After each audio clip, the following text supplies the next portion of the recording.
I'm Anna, And I'm Fran. and you're listening to Murder Words.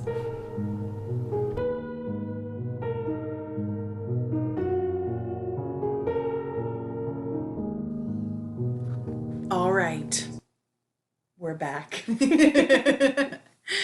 Okay. Fran's episode. That might be two parts. We're not sure yet if it's going to be two parts or not. It's pretty long at this point. Yeah.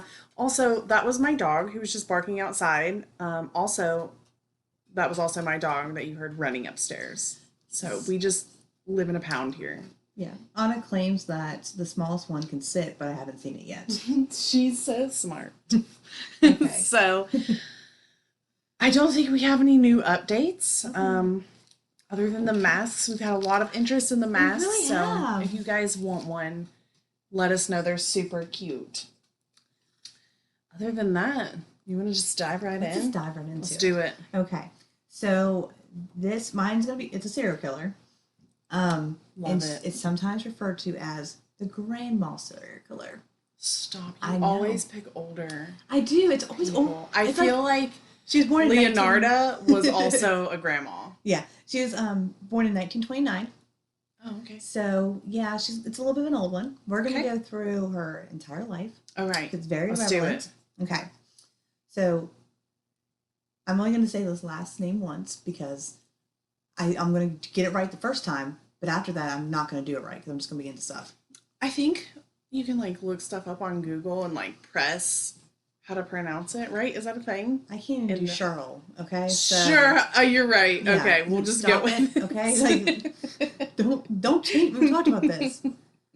Okay, her name was Dorthea Puente, but in her later life, and that's what she's most known for, that last name. But starting out, she was born Dorothea Gray.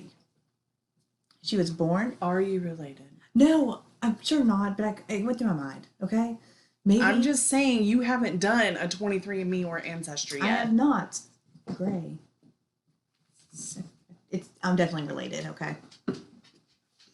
Who knows? Maybe I am related to her, and that's where I get my love of murder and serial killers. I feel like we should get you one of the kids. maybe we Look can it look. up. Yeah. Okay.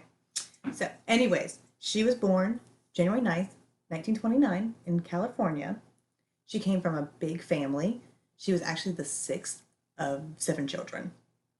That's my worst nightmare. So, her mother and father were both alcoholics and very abusive.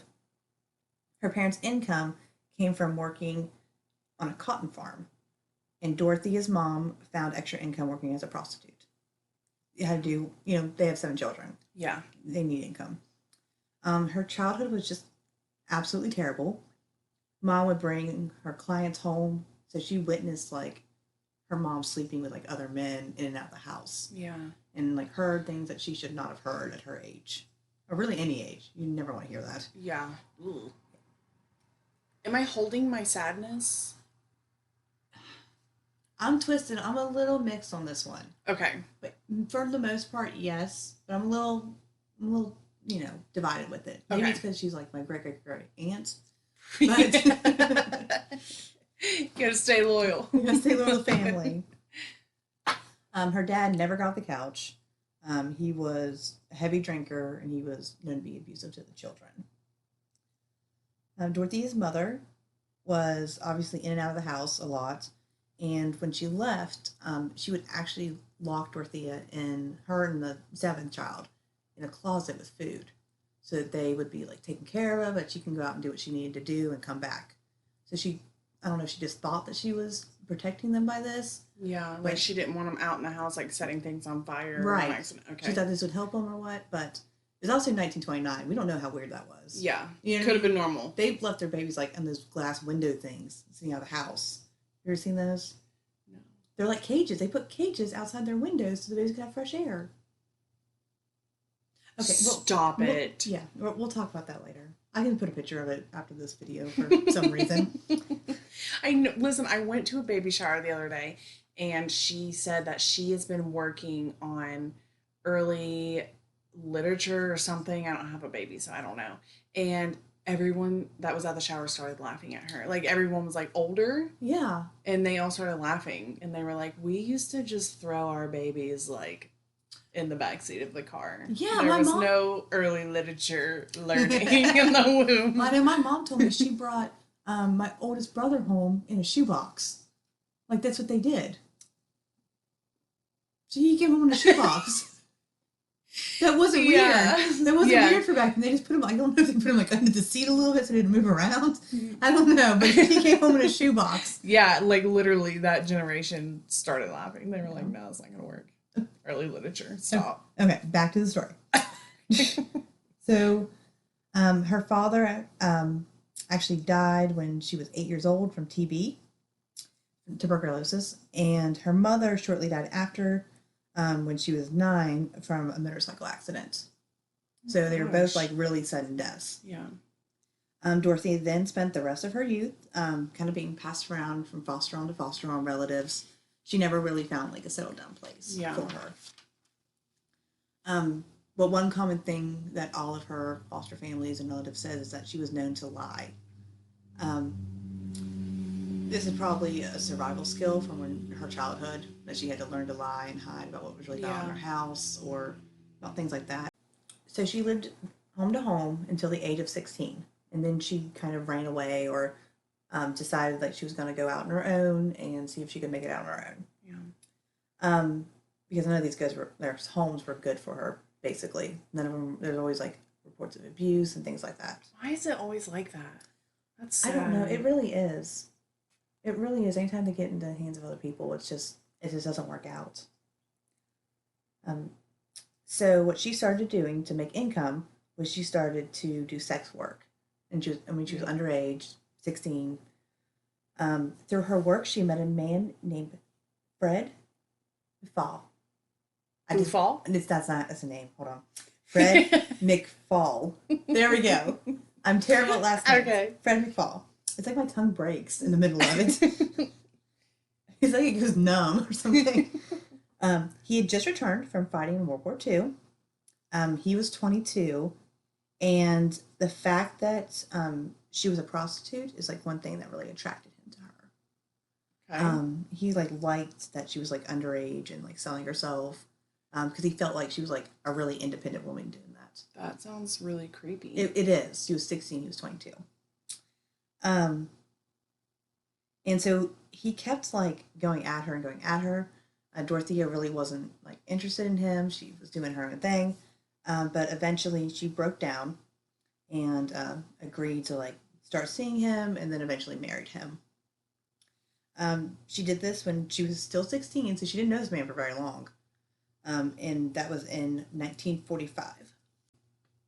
Fred and Dorothea then had 2 children together. Both daughters from 1946 through 1948, so they were really close in time periods. It's almost like she got pregnant immediately after the first one. Right. One daughter was given up for adoption, and the other daughter was sent to live with a relative. And they're really not spoke about really after that. I know at some point that they knew who their mother was, but they really don't pop up a lot. Could they not take care of them, or did they not want children? Or? It really doesn't say. Like, I tried to figure that out too, but it really didn't say. Maybe Dorothea was sending them away from Fred. I don't know. Yeah. Or she just didn't have the ability to care for him. I mean, she was probably still prostituting this time. Right. That would have been really hard to juggle. Yeah. So in 1948, she got pregnant again, but the pregnancy did not go to full term, and she lost the baby. So she's been pregnant 3 times at this point, and it just hasn't worked. It is. It's really sad. So shortly after that, Fred filed for divorce. Dorothea was 19 at the time, and she told people that Fred died instead of like saying he filed for divorce, because I'm guessing it was really shameful back then for a 19-year-old woman to be divorced. Yeah. Soon after, Dorothea would be caught for her first crimes. She was caught using bad checks. And I wrote, what happened was the store owner became suspicious of her. Dorothea, this is like, she's 19 years old, okay? Just imagine this 19-year-old just panicking, okay? Yeah. So she's doing this all the time, but then one day store owner becomes suspicious of her and just, notices that she's always in there, not buying anything.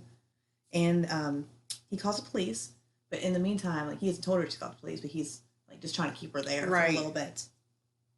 All of a sudden, Dorothea kind of realizes that what he's doing, and she ran. Did you guys hear that? That was so loud. Okay, I don't know what it building was. Up a moment right there. Yeah, Fran was getting. We were getting really into it, and now. Okay. So store owner is trying to keep her there. She's starting to catch on. Okay. So Dorothea runs out of the store and jumps on a bus that's driving by. Can you just imagine? Stop, like a train, like a bus just going right by. She just jumps on it real quick. But of course she's on a public bus, so they have routes, so they know exactly where she's going. They know exactly where she's going. So close.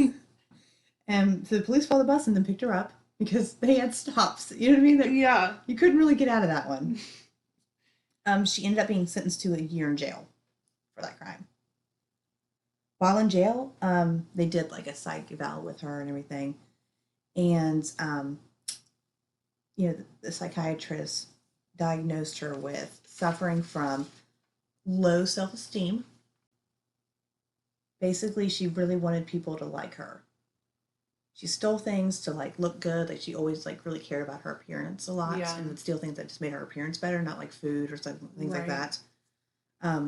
So when she felt terrible, she just wanted love. That's really what it comes down to. Right. She really cared what people thought about her. Validation and yeah. She wanted to be something that she didn't feel she was. Which is really sad. That part kind of broke me. That's really sad. For a psychiatrist to say there's no other mental health issues except for you have really low self-esteem. That is absolutely terrible. The therapist warned the courts that she would be a repeat offender, most likely, unless she got help with her self-esteem, which in 1929... Did they have help back then? They did. I doubt. I really doubt that they probably had help for her self-esteem. Yeah. She ended up serving 6 months of her 1 year, and then she was let out on parole. And then she almost immediately violates her parole by leaving San Francisco. She just dips out on her parole, basically. She was like, no thanks. Mm-hmm. I don't like this. No, see you later. Like, you can't hold me back. The law. I learned from that bus trip. They searched for her for a while, but then, she's a 19-year-old girl that wrote a bad check. They're not going to go, like, full investigation swap with it. You know what I mean? They just stopped looking for her, basically. So when she was jumping parole, she had to support herself again, so she began prostituting for income again. I mean, what else was she supposed to do? Yeah. She had no family, no support, no education. She was on the run. She was on the run. So they would have ran her name during hiring and found her. That's really all she could do. At that time, she was going under the alias Taha. Listen, that's how they pronounce it on Google. Okay? Oh, you did the Google thing. I did the Taha. Google thing. Taha. I kind of like that. She was going under the impression, like she was letting people know or telling them that she was actually Muslim. Okay. I don't know how she pulled this off. Hold on. Probably because it's 1929 and they can't like look stuff up like we can. It wasn't 1929. She's an adult by this time. So it's you know what I mean? Around that time, though. You always read these stories that people age. Yes, she's gotten older. That makes sense. 1958. She then met a man named Alex. He was Swedish. And then she told him that she was Muslim and African American. I wish I could I'm going to show you the picture at the end. Okay. What she looked like. Alex was a fisherman and was gone a lot. And so he really didn't know that she was like prostituting and all these different things like that. Because he would have been mad about it. Right. So what she did instead, because she knew that she couldn't like continue taking clients while, married, and he was eventually going to find out and be upset about it. So what she did instead was she decided to become management. She decided to open up her own brothel. Okay. Yeah. You mean getting in the business a little higher up. Ambitious, like that. Yeah, businesswoman. Mm-hmm. So she put a lot of effort into this. She rented a building under the pretense that she was opening up like a women's club. Yeah. Like a knitting, book reading club. Sorry, I can just see like her getting away with this. Yeah. The landlord became suspicious, so he called the police. Landlord was not about it. Um, I don't know why he didn't just like kick her out. He called the police. Yeah, You know why what I didn't he mean? like, hey, what are you doing? Maybe in that's how here? adults actually handle things. Like, you know what I mean? Oh, like holding accountable Like instead of holding accountable, like, like, hey, it's illegal activities going on, so I should call the police instead of just being like, hey, y'all, I don't want any of this business. oh, Yeah, I know. I thought about it and I was like, wait, that's probably the right that's thing probably the to right thing to do. do. But I just don't feel like I feel like I would walk down there. It's I like, don't know why in my mind he lives above it, but he would walk down there and be like, "Hey, so yeah, this is gonna look bad for me if you continue. Yeah. So can you not? yeah, like if you don't do this, then maybe I'll call the police. Yeah, Maybe on like your third attempt, me trying to get you out of here. it's fine though. He just went straight for it. Just straightforward. He didn't care. I didn't Okay. even tell her about it. So police actually went undercover into a brothel, basically did like a sting in there, and they found out, yes, indeed, it was a brothel. So, and this is the part that gets me, okay? Because she was going under the name Tahat still at this time, okay? So they didn't know that she was Dorothea on the Yeah. parole and stuff violating. Here's the thing that gets me. For her crime of operating a brothel, she was sentenced to 90 days in jail. She had just gotten out previously for writing a bad check for an entire year. But she went to prison for a year for a check and 90 days for a brothel. Like, The why? system is so weird. And also another thing that enrages me. I don't know if it's like it's starting to tighten up, but it's still like this when like sex organizations are taken down, that the women get arrested Yes. and the Johns don't. I know. That's the first thing I thought of when that's what I thought you were about to say No. when you were like, she got 90 days. Nope, just 90 days. I know I saw one on the news the other day that this girl, they were advertising or like reporting that this police officer went undercover and exactly what she had said and what she was charging for it, and they arrested her. And it was like on the news and everything. And I was like, for one, it's a misdemeanor. Like, why are you making it that big of a deal? Yeah. And two, like, leave her alone. You know She might have to, she might need help. Like, Yes. someone help her get out of that situation. right. Instead of just Instead of arresting just her. like and blasting her name all over the news. Exactly. Like, that's not going to help anything. Sorry, it just infuriates me at this point. too. And especially, like, then you put on her record that she used to prostitute. So Everyone's going to see everyone's going it. to see that. It's just awful. Okay. We're very passionate. We got off topic. Yes, we did get off topic there. Okay. So, obviously, Alex finds out now that she was operating a brothel. And eventually he does leave her. She said that she was just super angry, wanted to fight all the time, and that she was super lazy. Yeah. Yeah. Same. Yeah, I get it. And he said that she was a really bad liar and everything. They actually ended up being married for 14 years. So she got away with that for like a really long time. 14 years. This was over 14 years? Yes. She got away with this brothel for like over He must have 14 been years. gone fishing a lot. He was fishing. You know what I mean? Thinking he was the only one bringing in income. Wow. Mm-hmm. So, almost immediately, a few months later, after her 14-year marriage, she married again. So she was 36, and her new hubby, Roberto Puente, which is how she gets her last name, was I'm so impressed I did it She right. did like the index finger point. Roberto. And he was so she was 36 and he was 20. Okay. Oh no, I'm sorry. He wasn't 20. They were 20 years apart. So he was 17. Oh. Mm-hmm. 36 and 17. And I wrote next to my notes, like, kind of ew. Like, Ew. it was a a little ew. bit ew. Like that's right on the line there. Yep. You're just teetering the line. Teetering the line. So on paper, they were married for 2 years. Because eventually she divorces him. They were married for 2 years. But it's rumored that he had actually left like the week after they got married. And that he was only married her for a green card, basically. To get citizenship. Where's he from? Well, Europe? Mexico. He's from Mexico. He was 17 at the time, and she was 36. And the marriage actually only lasted for like, on paper, 2 years, but it was rumored for only a week that he only married her for a green card to the United States, become citizenship. Like, people would ask where he was at, and she would say, like, she didn't want to say that he left her. She would always say, like, she left him. He died. No, not died. Oh, The first one, yeah, she said that he died, but he just left. And then they said that this one she had left him because he was terrible. oh, okay. But they didn't get divorced for like 2 other years. So after her last marriage, she had continued to run brothels just under different names and different buildings. She wasn't taking clients anymore. She was just like management. She like Right. really enjoyed that management position. Yeah. She was the madam. Yes, she was the madam. She enjoyed that position. You're gonna see it a lot with Dorothea. Like she likes to take care of people. I don't know if it's that so they'll like her or she genuinely like enjoys caring for people. I'm Um, getting the vibe that she also likes power. oh, she likes respect, even if it's Yeah, false respect. that That's what makes I'm getting sense. from her. Okay. Yeah, she wants you to see her for more than she, what she thinks she is. Um, so Dorothea's getting older at this point, and she realizes that she can't run brothels forever because she's going to get caught and go to jail again for Yeah. 90 days. And she starts working as a nurse's aide. Um, she really enjoys this position. She really enjoys taking care of people, helping them out. She can only do like minor things with them because she's just an aide, but um, she enjoys it.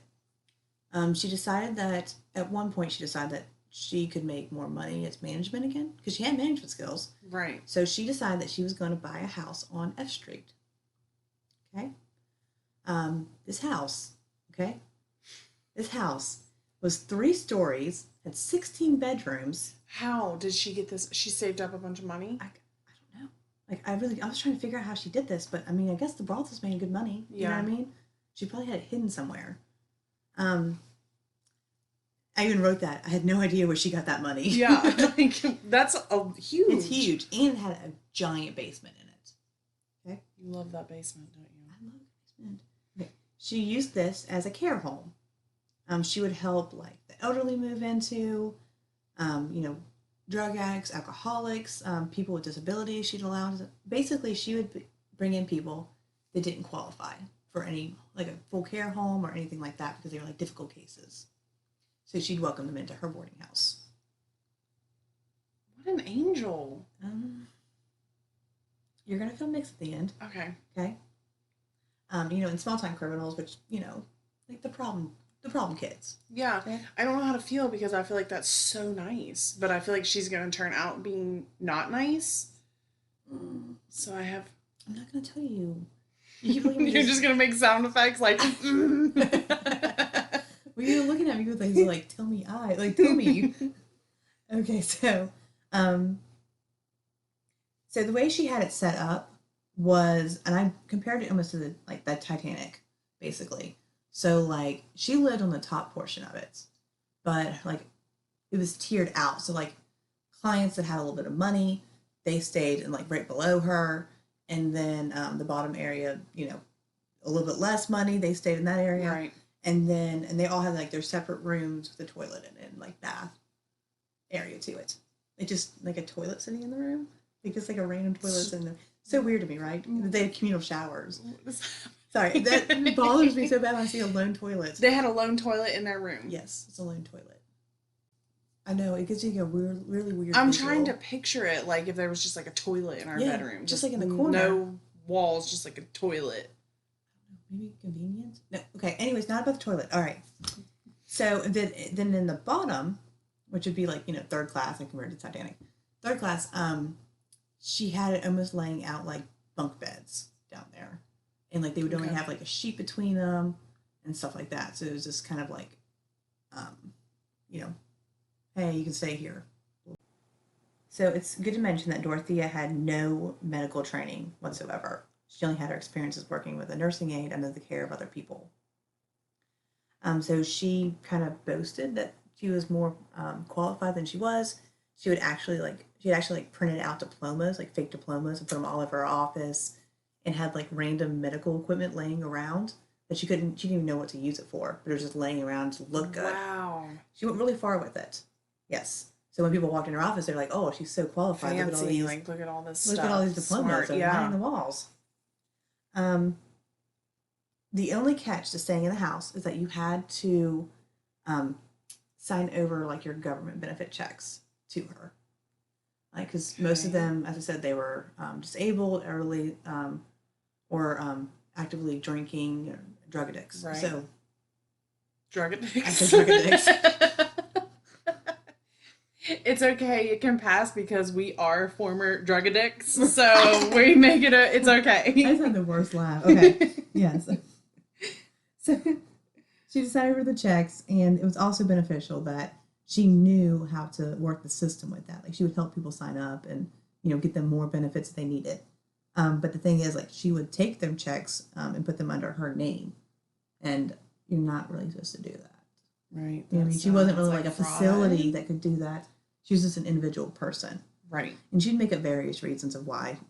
She'd tell them, like, you can have like a stipend of your money, and I'm going to take this portion for my rental, and like, know, and all that stuff like that. But eventually the tenant started asking, like, hey, how much do things cost here? Because I'm only getting this amount. You know what I mean? Like, they would ask for, basically asking for invoices, what they owe. Where's my money going? Yeah, because, that makes sense. Yeah, So, because they started noticing this too, that Dorothea was like going out all the time. Like, her business was booming, so she was like going out all the time. She would like go buy rounds for the entire, bar and things like that. She would wear like really expensive clothes, always looked really nice. And she also would be donating money to like feed hungry children, getting them all like school supplies. So she was like really active in the community for donating things to the community as well. So they asked, like, hey, where are you getting this money from? Their tenants asked, where's my money going? And she really never had an answer for him. It was just always kind of like, oh, this, it costs this, it costs that. And then eventually, they'd stop asking about it because they really didn't have anywhere else to go. Right. So as I said, the business was doing well. So Dorothea decided to have her first employee come in.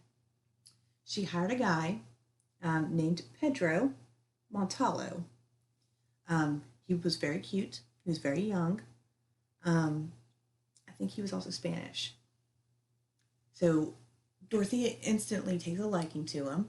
I mean, she's been married, I think, 3 times at this point. Yeah. So, like, she's looking for another. She don't like being alone for very long. I mean, he's young and cute.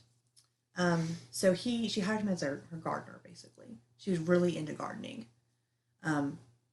So Dorothea, like, starts spending some time with him and tells him, like, hey, if you want as part of your pay, you can move into my boarding facility, like, right next to my room.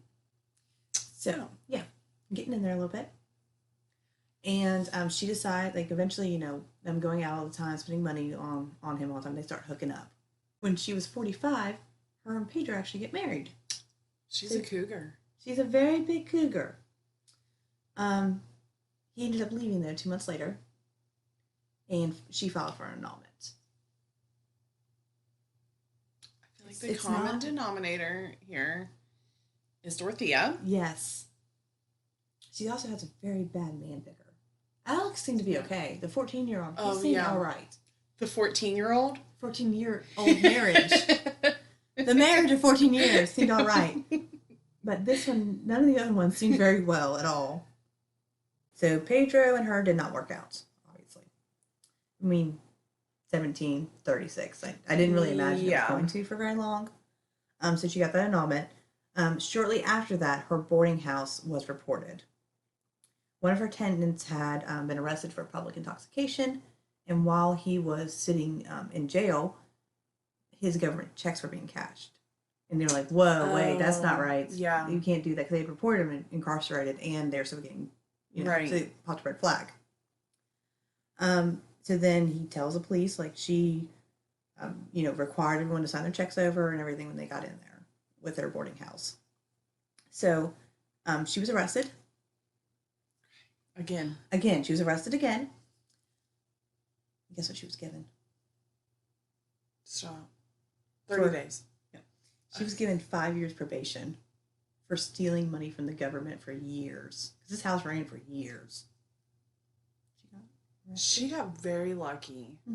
Because they had over 40 confirmed victims. And part of her probation was that she could never run another boarding house again. She had to stay out of that business. In there, during her arrest, she was given another psych eval, and this time, they said that she had unspecified schizophrenia. Wow. I don't agree with That this. makes me feel like that it can't be. I mean, she's like managing some She's pretty managing big things. So this was, earlier in the days, and what I was thinking is, I don't know if I mentioned this or not, but Dorothea was a big alcoholic as well.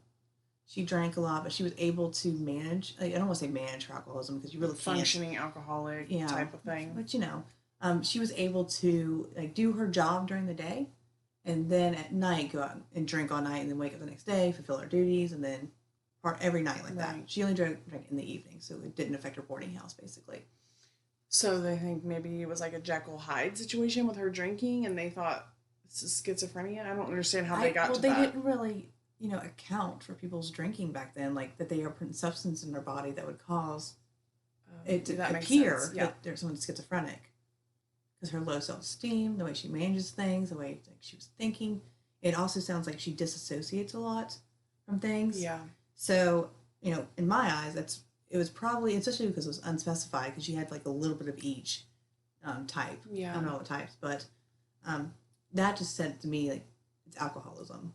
Yeah, that's what I was thinking. Yeah, like the Jekyll and Hyde type of She has alcoholism. Because it doesn't seem like anything's wrong until she starts drinking and such. I'm quite positive a lot of people probably also thought I had schizophrenia when I was using. Yes. My family definitely thought something was going on. Mental issues, but no, it's just the incredible amount of heroin you're shoving into your body every day. Who would have thought? Whoops. Oops. So Dorothea now, she has no income coming in, and she likes her fancy things. So she starts reevaluating things, like what can she do now that her boarding house was gone? Because her ultimate goal was, she loved her boarding house. Oh, okay. She loved her boarding house. Like that made her like fulfillment within her. Okay. And so she's like low self-esteem, look at what I'm doing with all this and helping all these people, kind of filled it in. So she missed, that kind of work. And so she decided to apply for a nanny position, like a house helper and everything like that, to a family. So she did find a family, but they actually lived on the same street as her boarding house was, on F Street.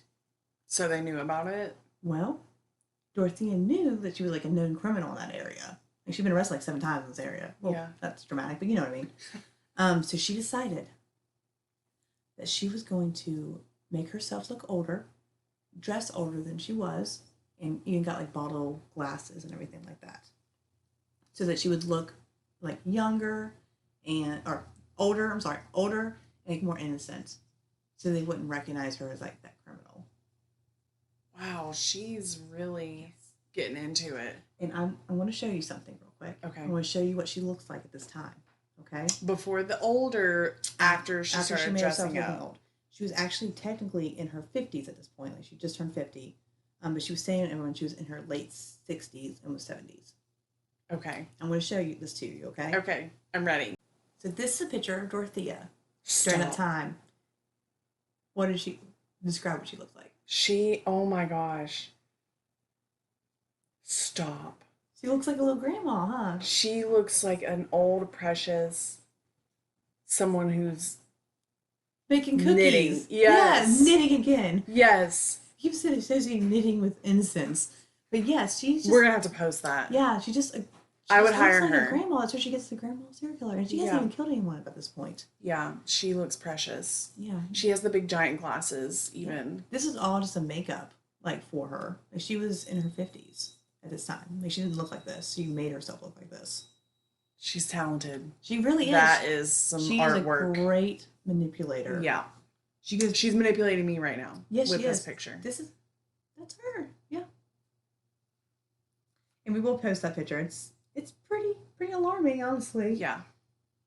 So she tried to look more innocent, and eventually she did find a family that wanted to take her in, as their nanny. This was, basically they wanted someone that would be like in the house, living there with her children, and like taking care of the business there. They even gave her like the top story of their house that she could just stay and live in. Yeah. They were really nice. What she moves into is the Orderico family. They have a young child. And they really like her because she can also speak Spanish, and so they really want that around their child. And they instantly fall in love with her. How Like, could you not with that yeah, picture? I know. So they instantly fall in love with her.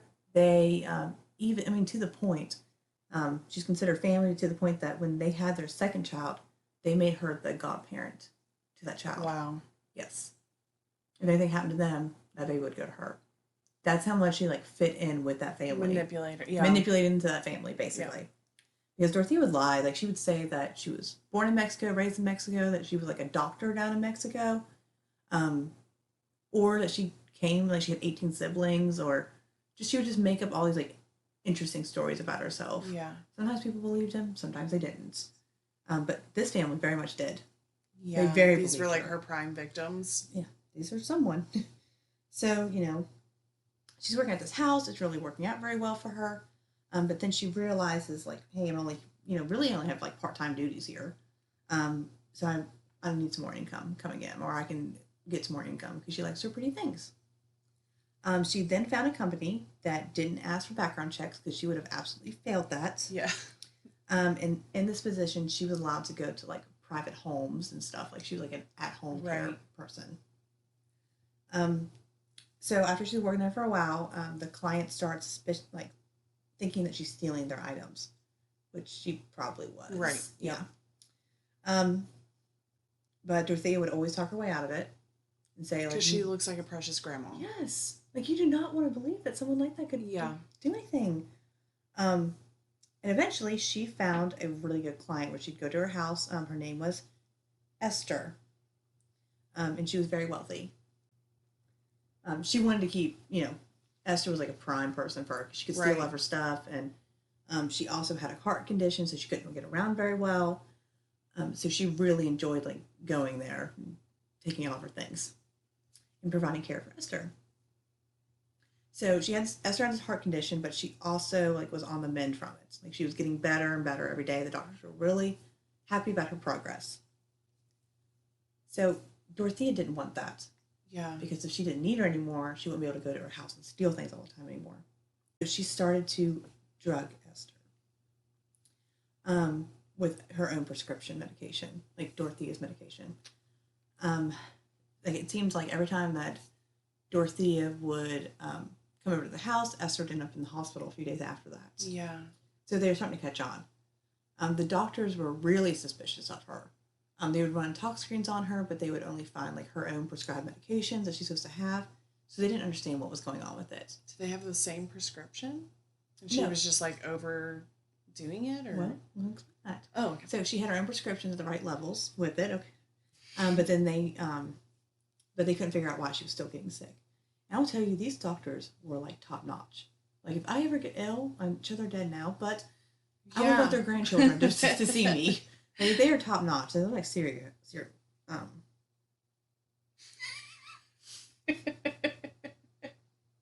Like, they're serious about their work. Okay. Frank can't talk tonight. I can't talk. They're serious about their work. The doctors were super suspicious of her. They actually even showed up at Esther's house unannounced. Like, the doctors. The doctors did. Wow. Yes. Like, they cared this much. So they even went to her house while Dorothea was working, because they wanted to catch her in the act and see like what she was doing while she was there. Yeah. But they couldn't find anything, basically. So after this, one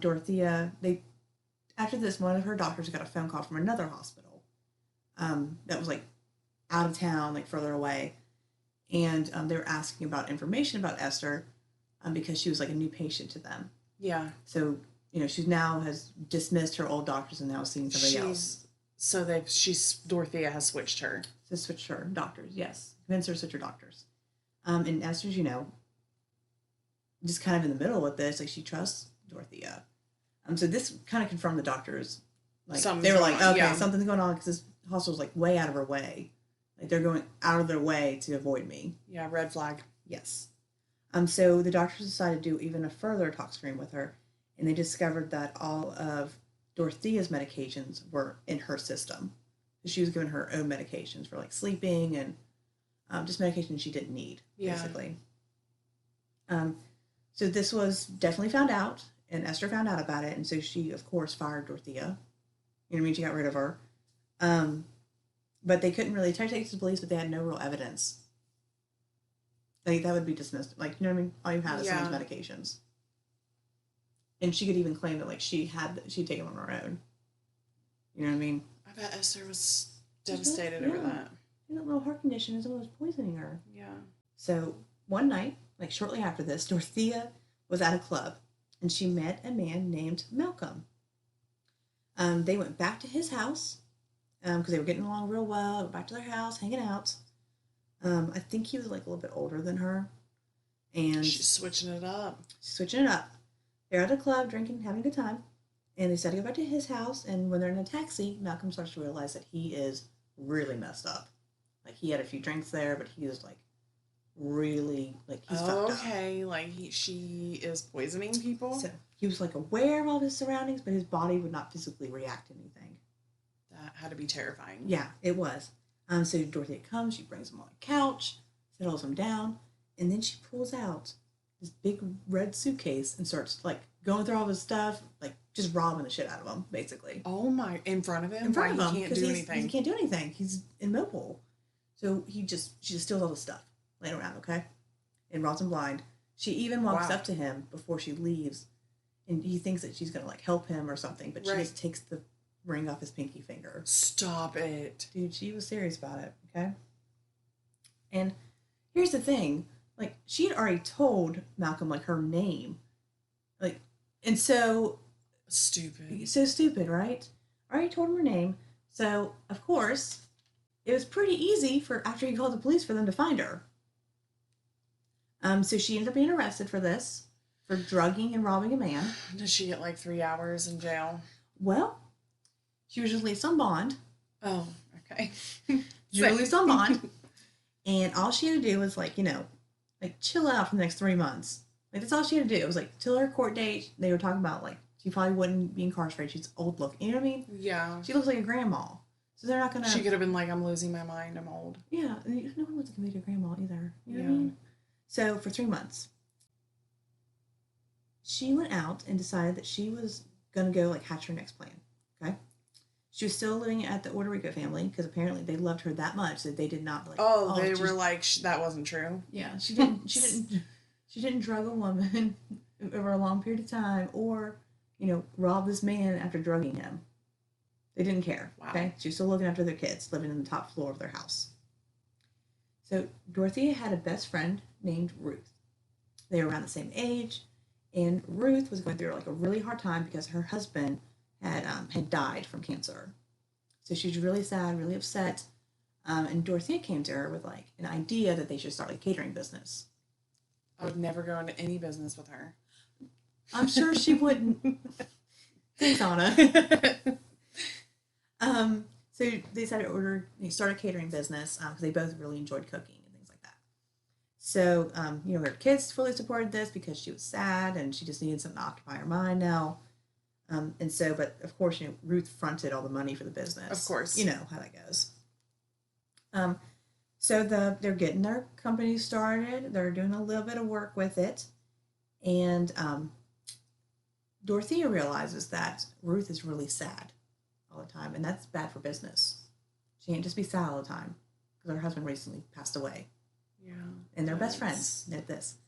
So Dorothea decides to invite Ruth to live with her on the top story of the Odorica family's house.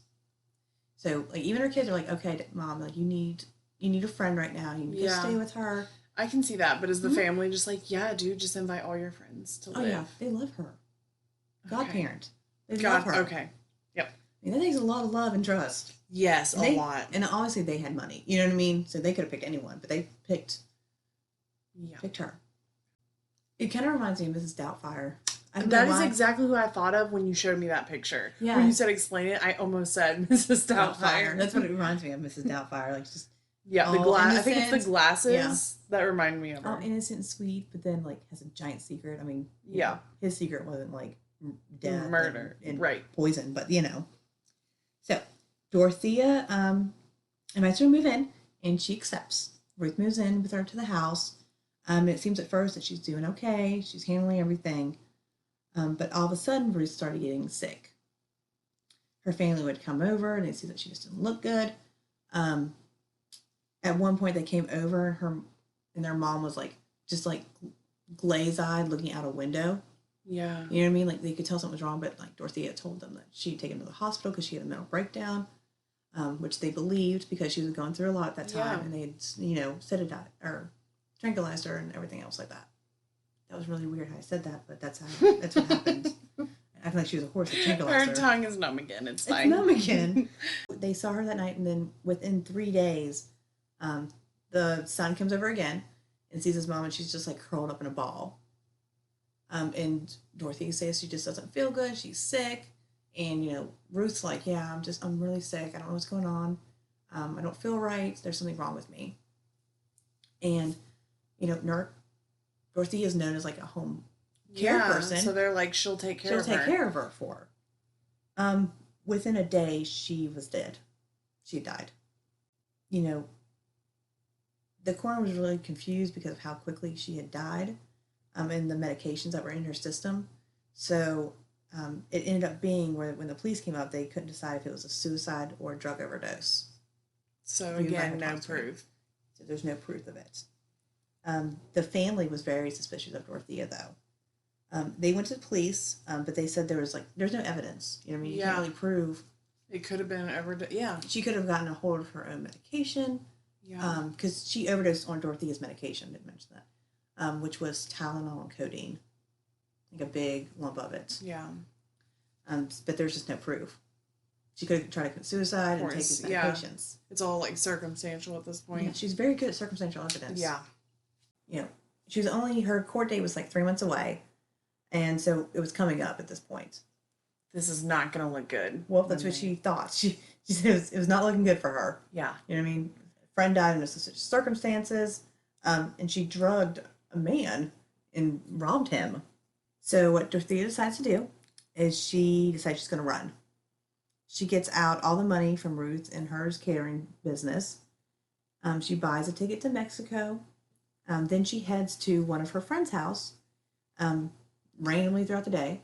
She bangs on her friend's door, and her friend opens the door, and she's got like bottles of liquor in her hand.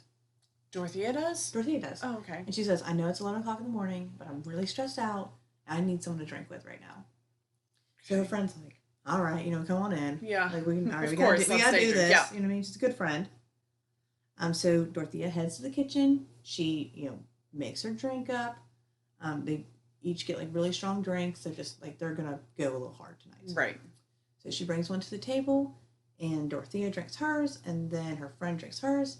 And the next thing her friend knows is that it's been 12 hours, and she wakes up, and all of her stuff is gone. Stop it. She drugged her. So then her friend calls the police. Yeah. Like, hey, she just drugged me, and she's gone now. So now she's in double trouble now. Like, she's now done, like, on bond. She's again really escalating. Crime. Yeah. Yeah, she committed the same crime on bond. So it's not looking good.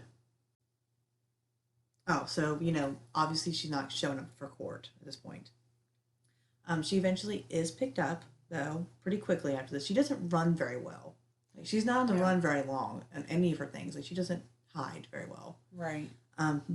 She was picked up eventually, shortly after this, and she was charged. They found her guilty of, drugging and robbing 2 different people. Right. One of her friends, and then this random man. She was sentenced to 5 years in prison for this, but she only served 3 years.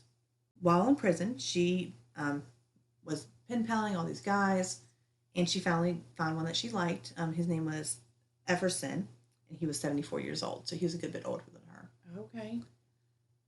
He had just gotten out. I think his wife had previously passed away, so he was like searching, like writing women, all kinds of women incarcerated, trying to find a new wife, basically.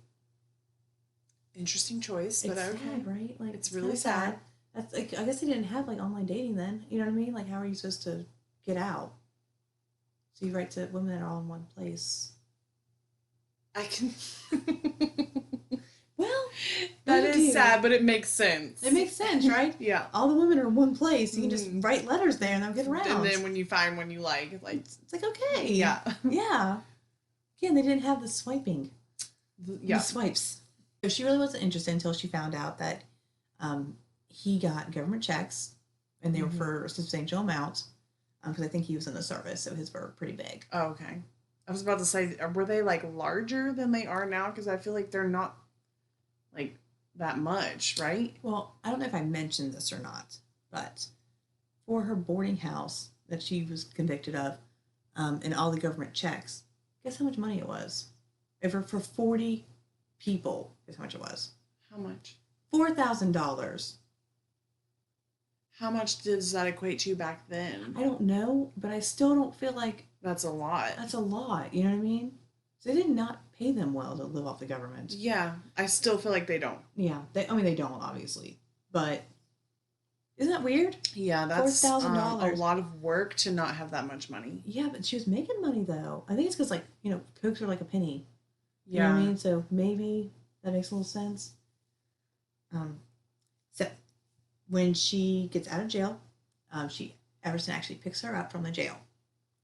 He picks her up in his red pickup truck. They drive back to his house, and they decide that they're gonna move in and get like on the way home to the house.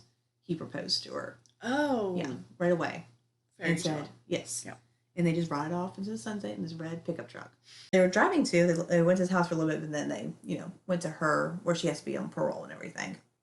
So the Orderica family actually let her move back in after 3 years of being in prison. Why do they love her so much? After drugging and robbing people too. I'd be scared. Yeah, around their 2 small children. Yeah. They just let her come back in. They really loved her, man. Like they just That decision making is not good. It's not okay. It's not healthy, is it? No. Well, it gets even crazier with this family, okay? They let Everson move in too with her, so they're both living in like the top portion of their house together. Everson was from Oregon, and they were living in Sacramento, California. That's where all this is taking place, Sacramento. So he had to move there to be with her, and his children and family not happy about this.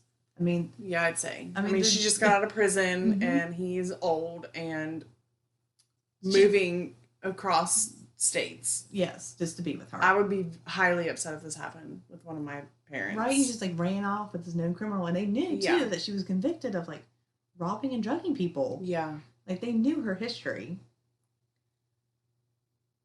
So the family became so concerned because they didn't hear from him for a while that they actually called the police to do a wellness check.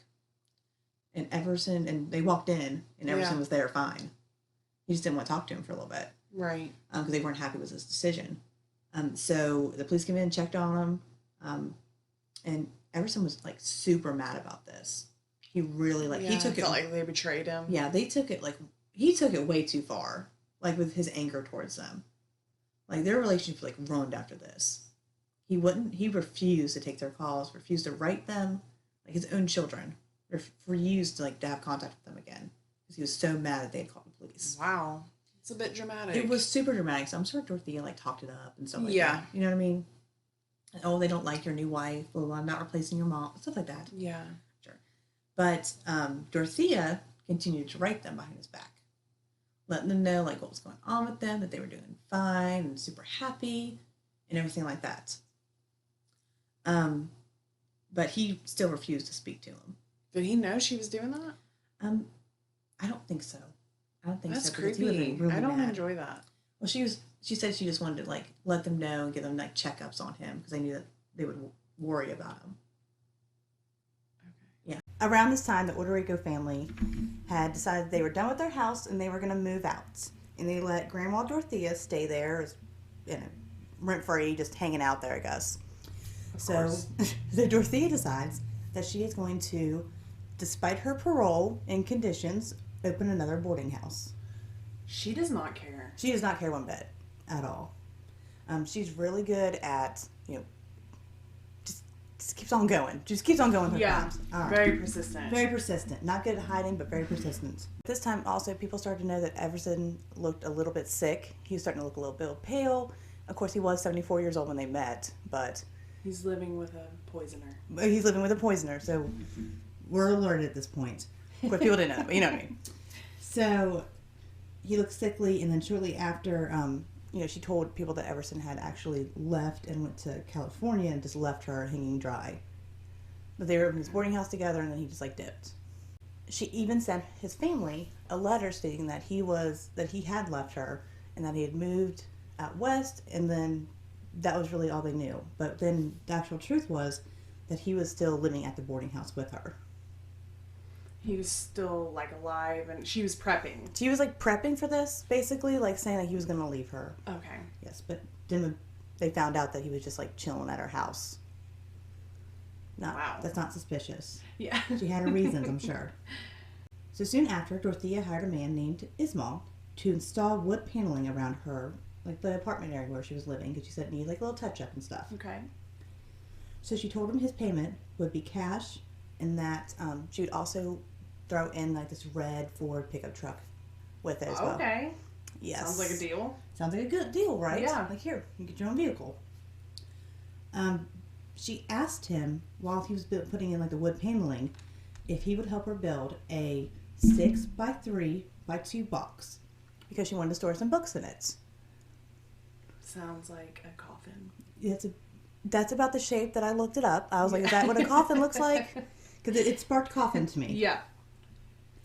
She told Ismail that she was going to store some stuff up and that he needed to come back later because she was going to nail it up, make sure it was protected, and that they were going to take it to a storage unit together. So Dorothea convinces him, like, hey, can you also transport me to the storage unit because I'm an old frail lady and I can't take this on the bus. You know what I mean? You took my red pickup truck as well. So, hey, I need you to help me out. Yeah, and he was probably like, yeah, that's the least I can do, whatever. Yeah. So, halfway through the trip, Dorothea randomly tells Ismail, like, hey, I decided against this box that you built for me. I don't really want it anymore. The books are old and used. Can you help me just dip this on the side of the river real quick? Not suspicious. Ismail didn't think so. He did not. He just grabbed the big old coffin and threw it over a river, threw it onto like the riverbank, and just left. It's like, okay, my job's done now. I did all the things. He just wanted the truck. He just wanted the truck and cash. He was not asking questions. Ismail was not. So 2 months later, a fisherman spotted the box sitting on the side of the river. He was like, that's weird. Usually there's not just coffins laying around everywhere. Which I would have just avoided it, honestly. I would have been like, no. That's not my business. No thanks. So he went and he checked it out, and he immediately thought it was weird, so he called the police. Yes. Like a responsible adult does. Yes, good job. Calls the police, and they come and they open it, and they find an elderly man and a decomposing body in the coffin. Yes. It wouldn't be 3 years until they actually identified the person in the box. What? Mm-hmm. So obviously we can tell it's Everson. His family, they just thought he was out west. So Dorothea living his life, and they already weren't talking. They already weren't talking. Dorothea continues to write letters saying that he's doing okay, everything's fine. And at this time, too, Dorothea, of course, continues to pay his government checks. Like, of course. Cash them out for him. Just in case, no one, you know what I mean? Save it in a little bundle for him when he gets back. Yeah. So at this time, she decides she's going to take on even more boarders. She actually, all of a sudden brings in, 40-some boarders at once.